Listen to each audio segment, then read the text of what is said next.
Plurali femminili, variabili nel numero, singolare plurali. Eccezioni.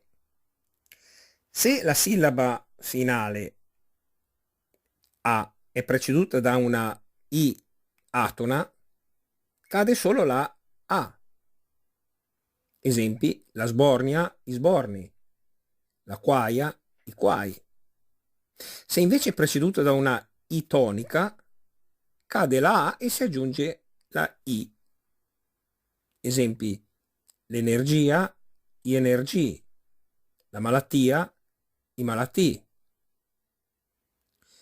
Se è invece preceduta dalla E O, cade la A e si aggiunge la I. Esempi: la platea, i platei, la boa, i boi. Se invece è preceduta dalla U o U, cade la A e si aggiunge la V.